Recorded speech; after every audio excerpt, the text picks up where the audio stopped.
Industry மாறும்னு சொல்றேங்க இந்த வருஷம். பொலிட்டிக்கல் மாறுமா?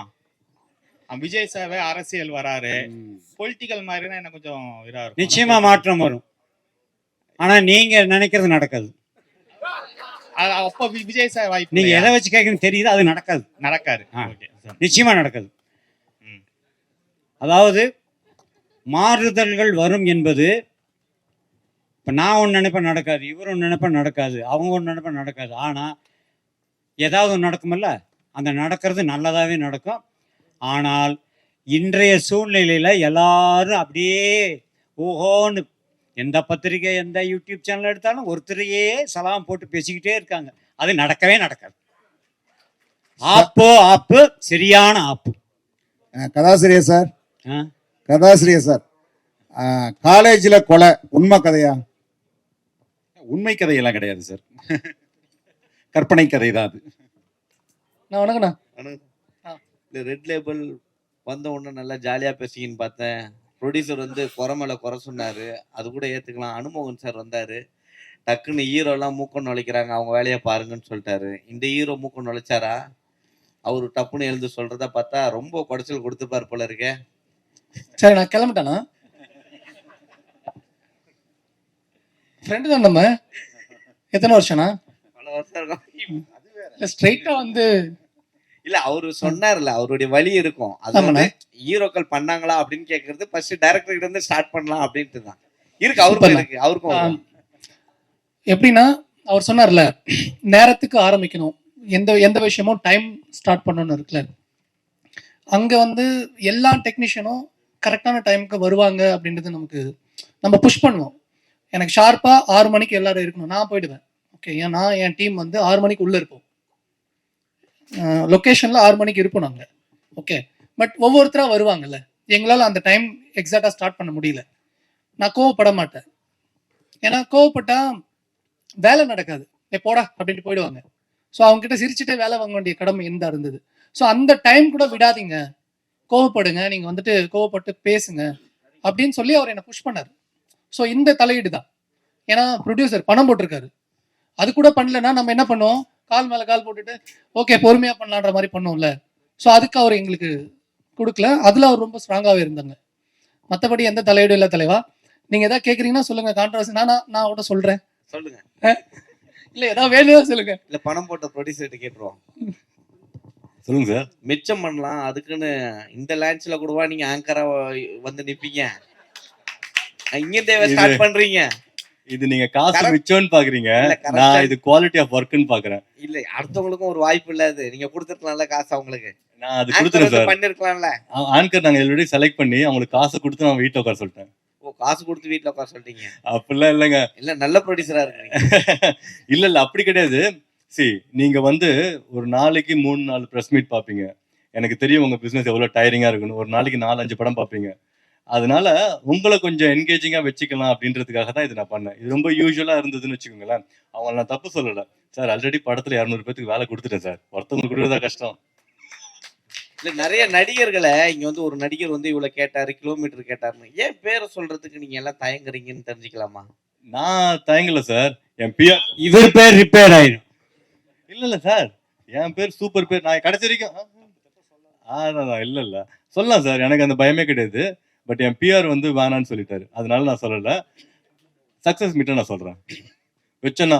ஏன்னா இப்போ இந்த சினிமாவில் நிறைய கல்ச்சர் இருக்குன்னு சொன்னாங்க இல்லையா, எனக்கு எல்லாம் புதுசா இருக்கிறதுனால ஒரு இன்ட்ரெஸ்டிங் கல்ச்சர் என்னன்னா, இப்போ இந்த போஸ்டர்ஸ் எல்லாம் ஒர்க் பண்றாங்கல்ல, அப்போ ஃபர்ஸ்ட் ஒரு பேக்கேஜ் இருக்கும், அந்த பேக்கேஜ்ல ரன்னிங் சக்சஸ்ஃபுல்லி போஸ்டரும் இருக்கு. அதை நான் கேட்டேன், ஏன்பா பண்றீங்க? ஃபர்ஸ்டே நாங்க பண்ணிடுவோம் அப்படின்னா, படம் சக்சஸ் ஆனதானே ரன்னிங் சக்சஸ்ஃபுல்லி போடணும் அப்படின்றாங்க.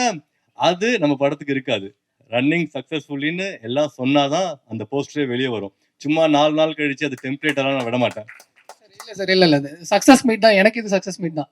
ஏன்னா என் படம் ரிலீஸ் ஆகுதே சக்சஸ் தான் எனக்கு. இப்போ உண்மைதானே சார்? என்னுடைய 45 வருஷ அனுபவத்தில் எத்தனையோ காம்பேரர் பார்த்துருக்கேன். ஆனால் உண்மையிலே பெர்ஃபெக்டா காம்பேர் பண்ண ஆங்கர் நீங்க தான் சார். நீங்க பாராட்டிருக்கீங்க சார், பெரிய விஷயம் சார் இது. இல்லை, ஏகப்பட்ட செய்திகளை அவர் சொல்லியிருக்காரு, அவருக்கு தெரியல, அதுதானே தவிர மற்ற ஒன்றும் இல்லை. கான்ட்ரவர்சினா அவ்வளோ கான்ட்ரவர்சி, ரொம்ப தெளிவாக. என்ன பெப்சி அளவுக்கு போயிட்டீங்க. நீனையா நிறுத்துறது, நானே நிறுத்த ஷூட்டிங்க சொன்னீங்க பாருங்க, அது எனக்கு ரொம்ப பிடிச்சது.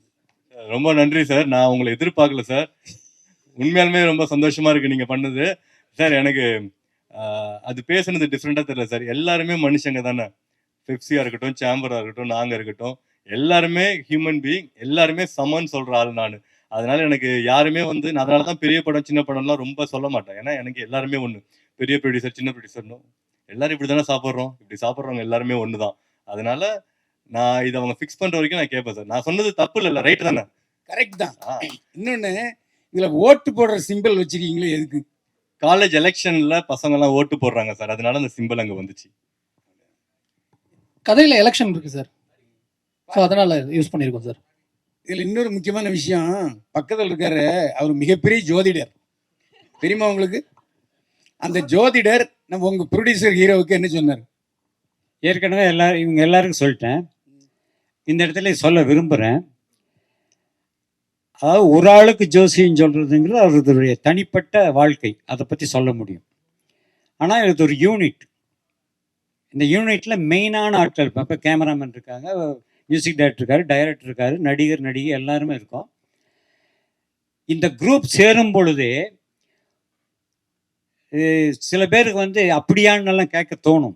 என்னென்னா, ஒரு நல்ல விஷயம் நடக்கும் பொழுது ஒரு 100 பேர் சேர்ந்து ஒரு விஷயத்தை ஆரம்பிக்கிறாங்க, ஒரு தொழில் ஆரம்பிக்கிறாங்கன்னா அந்த தொழில் வெற்றி பெறதுக்கு காரணம் அந்த 100 பேருடைய ராசியும் கோச்சாரப்படி நல்லாவே இருக்கும். இதுதான் உண்மை. ஆனால் யாருமே ஜாதகம் ஜோசியம் பார்த்துட்டு ஒவ்வொருத்தரும் ஃபிக்ஸ் பண்ணுறது இல்லை. ஆனால் அது தானாக அமையிறது. புரிஞ்சு அவங்களுக்கு? இன்னொன்று சொல்லிடுறேன், இந்த படத்தை பொறுத்த வரைக்கும் ஏன் வந்து வெற்றி பெறும் அப்படின்னா, ஃபஸ்ட்டு ஒன்று தெரிஞ்சுக்கங்க, 2026 இந்த ஆண்டு வந்து கலைத்துறை, அதுவும் சினிமா துறைக்கு மிக அருமையான ஆண்டு. கைத்தட்டுங்கண்ணா. என்னங்கண்ணா, அப்புறம் எதுக்கு நான் ஜோசியம் சொல்லணும்? 26ஆம் ஆண்டு என்பது வந்து மிகச்சிறந்த ஆண்டு, திரையுலகுக்கு ரொம்ப ரொம்ப முக்கியமான வருஷம். அந்த ஆண்டில் இவங்க அடியெடுத்து வைக்கிறாங்க, ஒரு புதிய யூனிட் களத்தில் இறங்குது. ஸோ சின்ன படங்களும் சூப்பர் ஹிட் ஆகும் என்ற ஒரு பெயரை இந்த கிரீன் லேபிள் வாங்கியே கொடுக்கும் கொடுக்கும் கொடுக்கும். நான் டைட்டில் மாத்திட்டேன், ஆடியன்ஸ் ரிப்போர்ட் கிரீன் லேபிள் தான். நான் ரெட் லேபிள் சேர்க்கறதுக்கே கஷ்டப்பட்டுட்டு இருக்கேன். அடுத்தது கிரீன் லேபிள் வைங்க. இது என்ன இன்னொன்று சொல்லிடுறேன் அண்ணே, நீங்க கேட்டதுக்கு. இந்த படத்தை பொறுத்த வரைக்கும் எப்படிங்களா, பொதுவாக வந்து ரசிகர்களில் சில குடிமக்களுக்கு ரெட் லேபிள் பிடிக்கும், பல குடிமக்களுக்கும் ஒரு ரெட் லேபிள் பிடிக்கும். அது இரவில் குடிப்பது, இது பகலில் குடிப்பது. ஆனால் இரவில் குடிப்பவனும் சரி, பகலில் குடிப்பவனும் சரி, இந்த 2 குடிகாரங்களுமே, முதல் சொன்னது டீ, இன்னொன்று சொன்னது பிராண்ட் டீ. அது ஒரு பிராண்டான டீ. அது இவர்கள் இந்த குரூப் பூராமே இந்த ரெட் லேபிள் படத்தை நிச்சயமாக பார்த்து பாராட்டுவார்கள். ஹீரோயின் நேம் வந்து அஸ்மினா, யாஸ்மினா? அஸ்மின் சார். அஸ்மின் தானா? ஓகே. லெனினுக்கு ஒரு கேள்வி. ஹீரோயின் வந்து ரெட் லேபிள்னு சஜஸ்ட் பண்ணதாக சொல்லியிருந்தீங்க. ஆக்சுவலாக நீங்கள் பேசினதெல்லாம் வச்சு பார்க்கும்பொழுது நிறைய ரெவல்யூஷனரி விஷயங்கள்லாம் நீங்கள் பேசுனீங்க. ரெட் ரெபல்ட்ட கூட வச்சிருக்கலாமா அப்படின்னு தோணுது. வச்சிருக்கலாம் சார். நான் பேசுனது ரெவல்யூஷன்லாம் கிடையாது சார், பேசிக். இல்ல டைட்டில் இஷ்யூஸ்ல இருந்து கமிஷன், அவுட் கமிஷன்ல இருந்து எல்லாமே நீங்க பேசுனீங்க இல்லையா? அது மட்டும் இல்லாம பாடி லாங்குவேஜ் பூராமே வந்து விஜய் பாக்குற மாதிரி இருந்தது.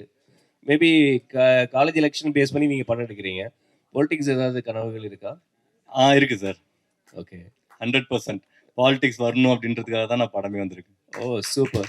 இப்போ பிஃபோர் 2026 பாசிபிலிட்டிஸ் இருக்கா? இல்ல சார், ஆக்சுவலா இந்த படம் போன வருஷம் முடிஞ்சிருந்ததுன்னா வாய்ப்பு இருந்திருக்கு. பட் அகைன் பொலிட்டிக்கல் பார்ட்டி அப்படிலாம் கிடையாது. ஒரு சின்ன ஏரியால ஏதாவது பண்ணணும்னு ஒரு இன்ட்ரெஸ்ட் இருக்கு சார். நான் ஒரு அட்வொகேட்டும் கூட. அதனால வந்து ஒரு ரொம்ப ஃபேன்சியா இல்லாம ஒரு சின்ன ஏரியால ஏதாவது சம்திங் நம்மளால முடிஞ்சது பண்ணணும். ஓகேங்களா? அதனால அது இன்ட்ரெஸ்ட் இருக்கு. ககராஜ், வாழ்த்துக்கள். Thank you sir. அதாவது பாரதி ராஜா, பாக்யராஜ், ஏன் அனுமோகன் எல்லோருமே கதை, வசனம், டைரக்ஷன். என்ன காரணம்னா, ஒரு கதாசிரியர் இயக்குனர் ஆகும்போது அவருடைய கதையை முழுமையாக எடுப்பார். இப்போ உங்கள் கதையை வாங்கி அவர் எடுக்கும்போது அது உங்களுக்கு உடன்பாடாக இருந்துச்சா? இல்லை உடன்படாதான் இருந்தது சார். என்னன்னா அவங்க சார் சொன்ன மாதிரி முன்னாடி அது பிரிஞ்சு தான் இருந்தது. எழுத்தும் இயக்கமும் ஒரு கிரியேஷனா டெக்னிக்கலாவே வேறு வேறு திறமைகளாக தான் ஹாலிவுட்ல எல்லாமே இருக்கு. முதல்ல ஒரு நாவல் வரும், நாவல் இருந்து அடாப்டட் ஸ்க்ரீன் பிளேக்கு ஒரு சினிமா பர்சன், ஸ்டுடியோ, அதுக்கப்புறம் கேஸ்டிங்கு, டைரக்டர் எல்லாமே அப்புறம் தான் வருவாங்க.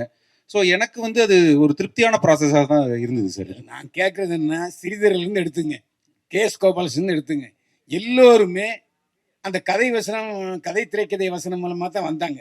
இதுக்கு இன்னொரு காரணம், நான் டைரக்டர் கேட்கும், அந்த கதைக்காரர்கிட்ட கேட்கும்போது, சார் என்னுடைய கதையை நான் தான் சார் எடுக்க முடியும், அது மட்டும் இல்லை ரைட்ஸ் எனக்கு. இப்போ நாளைக்கு இந்த படம் வெற்றி பெறும்போது இன்னொரு மொழிக்கு போகும்போது உங்களுடைய உரிமை என்னவா இருக்கும்?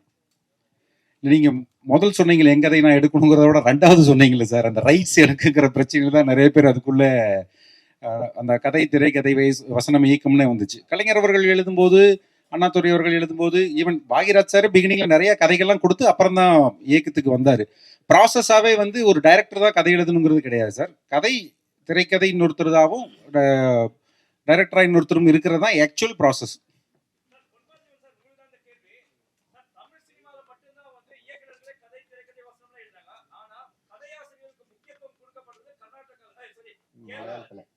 கேரளா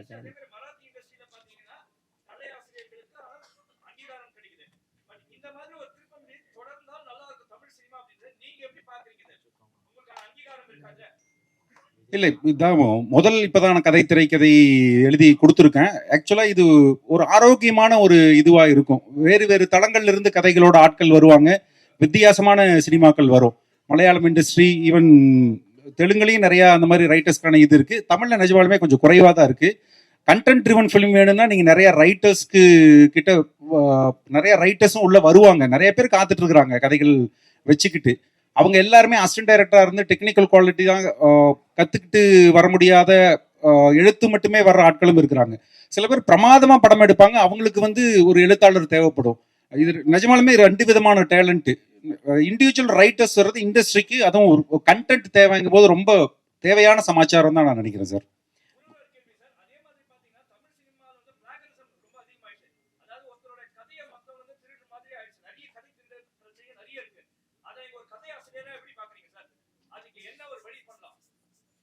இல்லை ஆல்ரெடி இருக்கு சார், நம்ம ரெஜிஸ்டர் ப்ராப்பராக பண்ணிக்கிட்டாலே அது நடக்காது.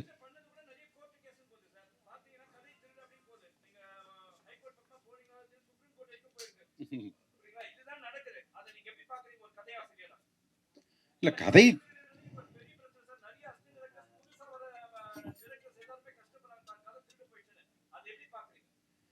இல்லை இன்டெலெக்சுவல் ப்ராப்பர்ட்டி திருட்டு தானே, அதுக்கு பேர் திருடுறவங்களுக்கு திருடுன்னு தான் சொல்ல முடியும்.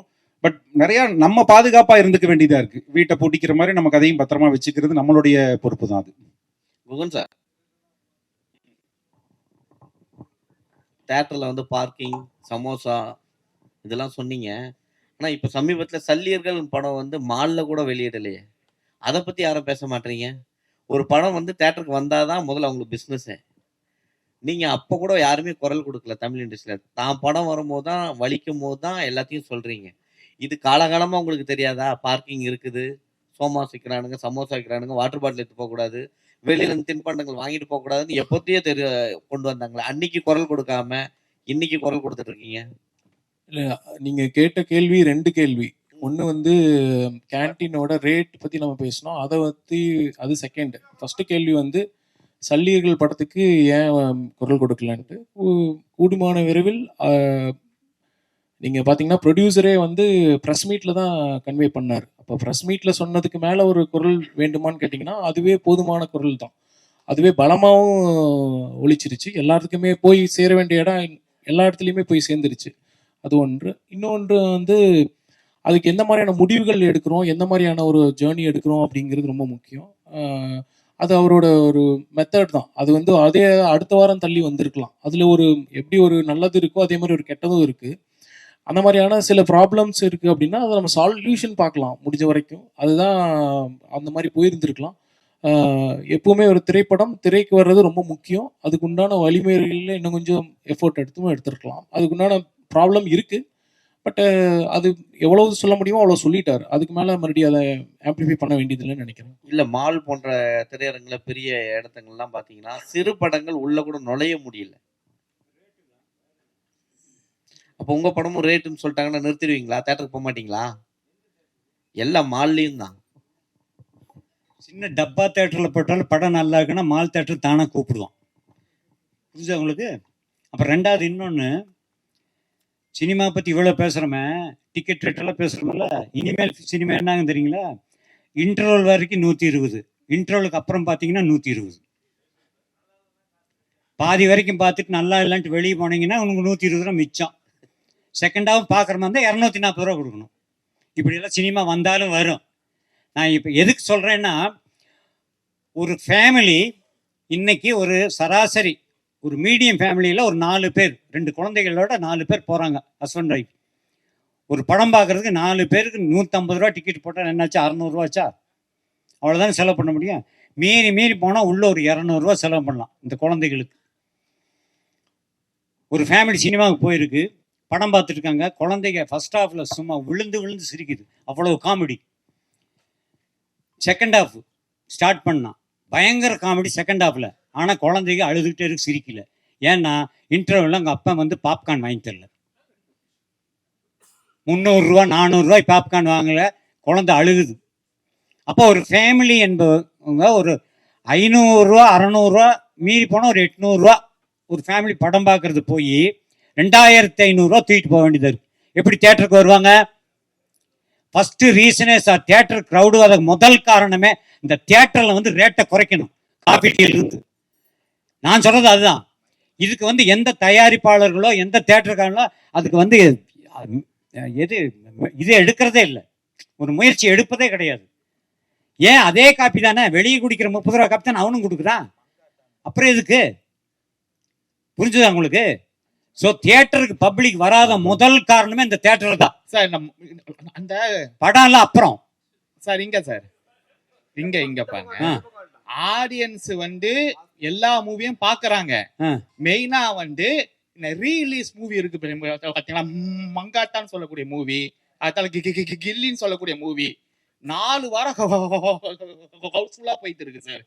எல்லா தியேட்டர்லயுமே வந்து முக்காவாசி தியேட்டர்ல ஆடியன்ஸ் வந்து இது பண்றாங்க. ஆடியன்ஸ் கிட்ட கேட்கும் போது இப்போ உள்ள மூவியோட கிளாரிட்டி ஒர்த்தா இல்ல, அப்போ உள்ள மூவி கிளாரிட்டி ஒர்த்தா இருந்துச்சுன்னு ஆடியன்ஸோட ஃபீட்பேக் சொல்றாங்க. நீங்களே செக் பண்ணிக்கலாம். மங்காட்டாவோட படையப்பா படங்கோட சார் ரிலீஸ்ல வந்து 50 கோடி கலெக்ட் பண்ணுச்சு. ஆமா, ஓடிச்சு. ரீ ரிலீஸ் 60 கோடி கலெக்ட் பண்ணி. என்ன மக்கள் வந்து தியேட்டருக்கு வரதா செய்யறாங்க. பாப்கார்ன் ரேட்டுக்காக மக்கள் தியேட்டருக்கு வராம இல்லவே. ஐயோ, நான் சொல்றது உங்களுக்கு புரியல சாமி. 500 ரூபா தான் செலவு பண்ண முடியுங்கிற வர்றது இல்ல. அப்படியா இல்ல சார், 2000 ரூபாய் கூட எல்லாரும் வாங்குறாங்க சார். அது நீங்க நினைச்சிட்டு இருக்கீங்க அப்படின்னு. படத்தோட குவாலிட்டி நல்லா இல்லன்னு சொல்றாங்க. அதெல்லாம் கிடையாது. மிடில் கிளாஸ் எல்லா படம் பார்க்குற ரசிகர் நிறைய பேர் இருக்காங்க. இந்த ரசிகர் படமே பார்க்கணும் கிடையாது. சினிமா ரசிகர்கள் என்பதே சகல படங்களை பார்க்குறோம் நிறைய பேர் இருக்காங்க. பர்டிகுலர் ரசிகர்களை விட பொதுவாக சினிமாவை ரசிக்கும் ரசிகர்கள் தமிழ்நாட்டில் அதிகம். எல்லா படத்தையும் பார்ப்பாங்க, அவங்க தான் அதிகம். அவங்க ஏன் உள்ளே வர்றதில்லை? நான் சொல்றது குறிப்பாக ஃபேமிலியோட ஏன் வர்றதில்லை? ஃபஸ்ட்டு ரீசன் 4 மடங்கு செலவு. அவங்களால முடியாது.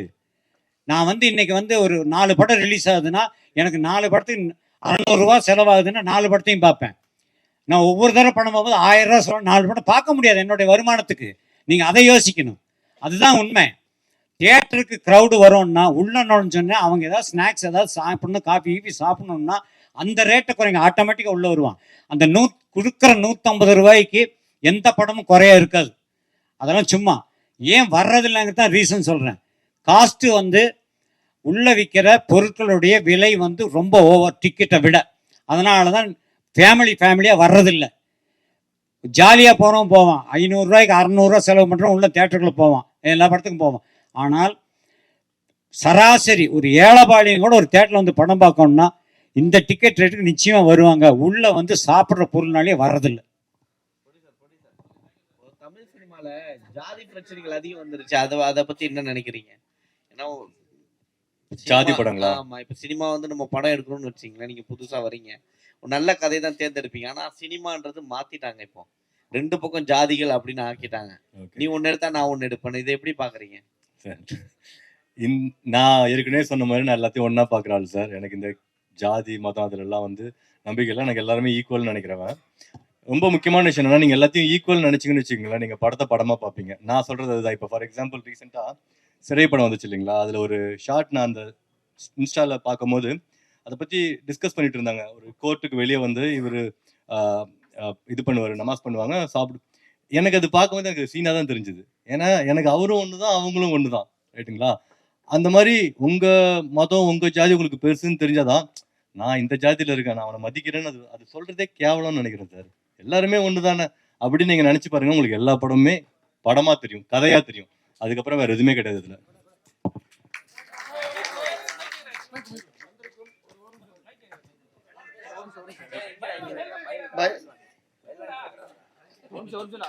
ஒரே நிமிஷம்.